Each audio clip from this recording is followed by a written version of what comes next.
Hello and welcome to this section of the Matlab tutor. Here we're going to focus on scientific notation and how to use exponents in Matlab, and we're going to roll this into sort of the order of operations and the basic arithmetic that we did in the last section. So in order to do an exponent in Matlab, it's something you're going to find yourself doing all the time. So if you wanted to do 5 squared, you would put 5 and you would put a caret sign raised to the power of 2. This little caret sign is shift 6 on your keyboard. That means 5 raised to the power of 2. If you hit enter, 5 squared is 25. And so that makes sense. If you wanted to do 5 cubed, you'd raise it like this. If you wanted to do something crazy, 42 squared, 42 times 42, then you would get an answer like that. And that's basically how you use exponents in MATLAB. Now, let me show you something here that I really want to make sure you pay attention to. If I wanted to type the following thing in here, what do you think would happen? Negative 2 raised to the power of 2. Well, it's negative 2 squared, so we should get a positive 4. Negative 2 times negative 2. When you actually put it in here, you get a negative 4. So people look at this and they're like, what's going on, MATLAB? You obviously don't know math. But what's going on here is the way MATLAB interprets this, it's thinking about in terms of order of operations. When you think about what you have negative 1. I'll just type it in. This is what you've really typed in is negative 1 times 2 raised to the power of 2. This is equivalent to what I typed before. The negative sign out front is just negative 1 times that. So MATLAB is always going to do exponents first. That's the way algebra works, order of operations. You do exponents first, and then multiplication, division, and then addition, subtraction. Of course, if you have parentheses in there, it can make you do things first. So it's doing the 2 squared, getting 4, and then 4 times negative 1, you're getting negative 4. And that's why you get negative 4.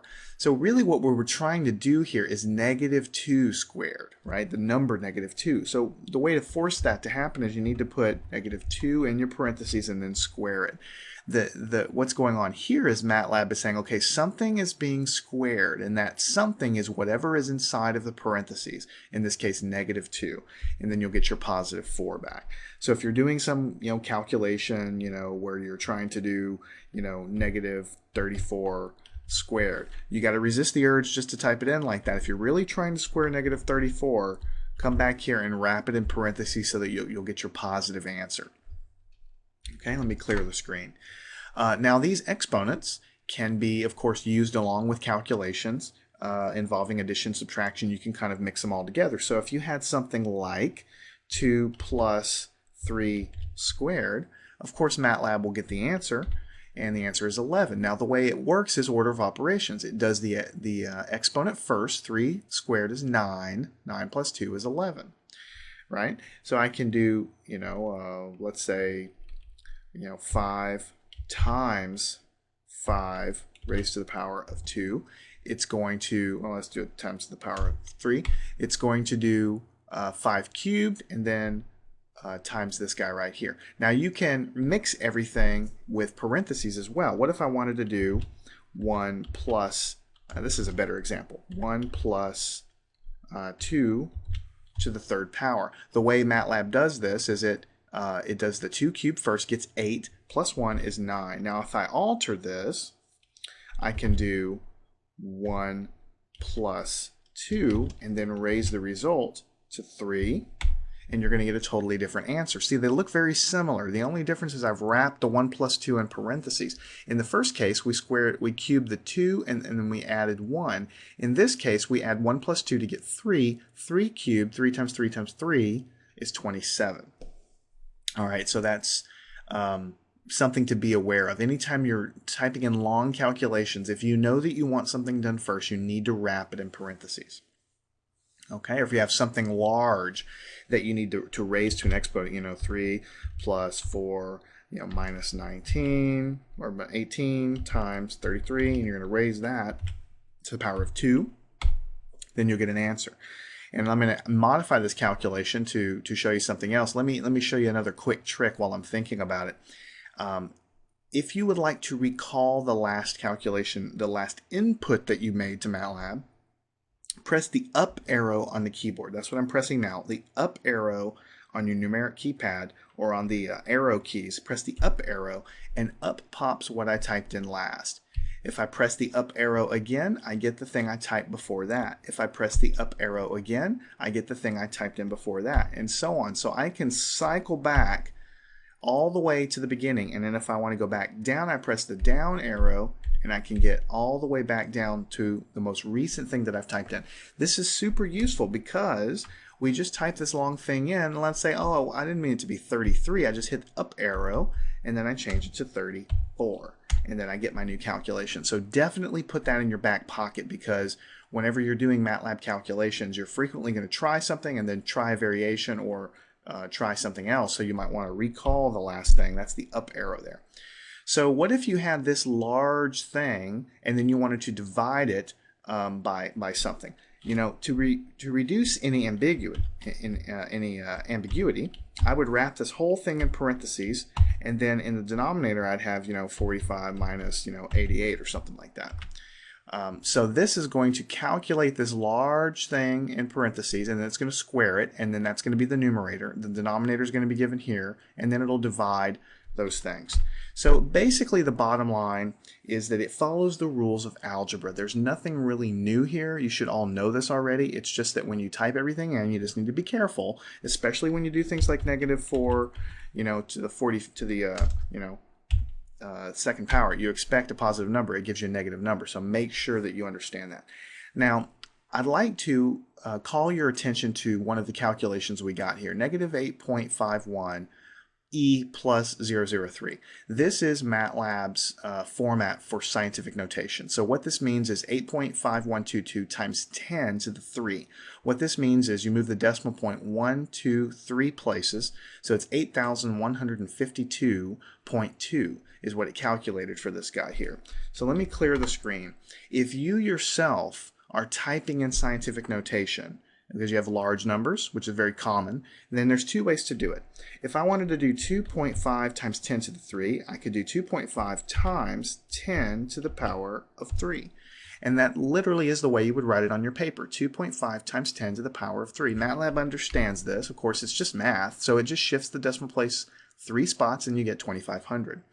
If I want, let me hit the up arrow to retrieve the previous command. If I wanted to make it 2.5 times 10 to the -3, then I can just type in a negative sign in front of there, and then it's going to shift the decimal place 3 spots to the left, which is going to give you a smaller number. Typically, this is what I do. But let me show you something just to refresh your memory.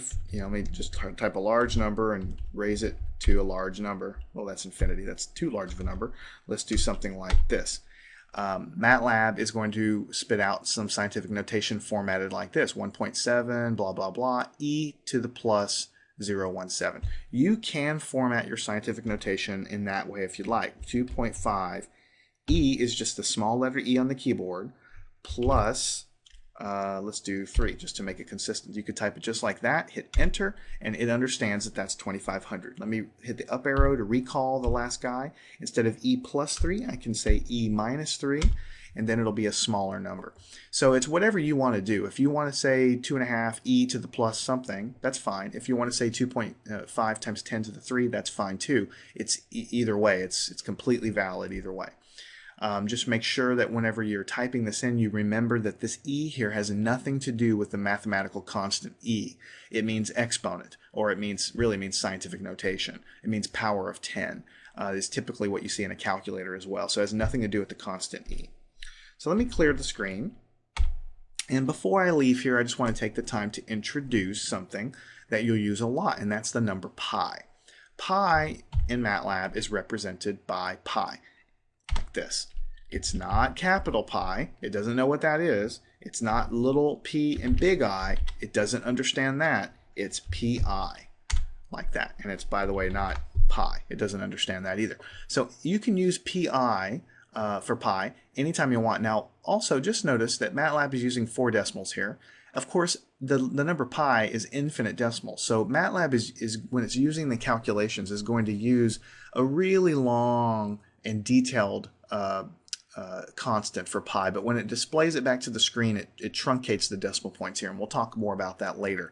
So don't worry about the accuracy. When it uses the number of pi in a calculation like this, 2 times pi, it's using a very accurate number for pi, and it's only truncating the decimal spot to 4 places here for the purpose of the screen.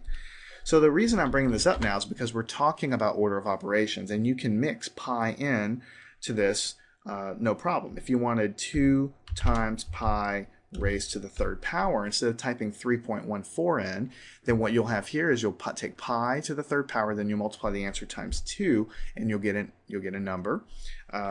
You know, you can make this pi to the -3 power, right? What if you wanted to do something crazy? 2.2 times 10 to the power of pi. So the 3.14, the number for pi, is in the exponent there. You know, you can get something like this. So the number pi is just a number. Instead of typing in 3.14159, it just uses an internal representation for it here. So that's about all I want to say in this section. We have covered how to do exponents, you know, 4 raised to the 7th power. We said that you can make them negative exponents. We said that whenever you do this kind of thing, you need to be cautious whenever you have a negative number out in front. When you're doing an exponent like that, you need to be cautious because it's going to do the power first and then it's going to apply the sign. So if you really need it to be a -4 raised to the 7th power, you need to wrap it in parentheses. We've talked about scientific notation, the 2 ways to do it. You could say 3 times 10 to the power of 3. Of course, that's going to give you scientific notation. Or you could just say 3e to the plus 3. That's going to be the same representation of scientific notation.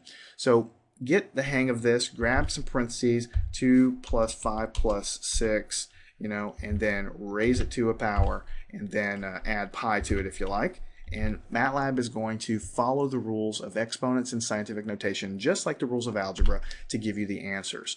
And so, of course, you can see your entire command history as we go back through here as well. The other thing that I really want to make sure you take home from this is that I wanted to introduce the keyboard shortcut. It's probably one of the most useful ones you'll have. When you want to recall the previous input, hit the up arrow on the keypad. You can scroll back through your input history. It's very convenient when you say, oh yeah, I want to try this again with a -6 and do something like that. So make sure you understand that and use it as you use Matlab.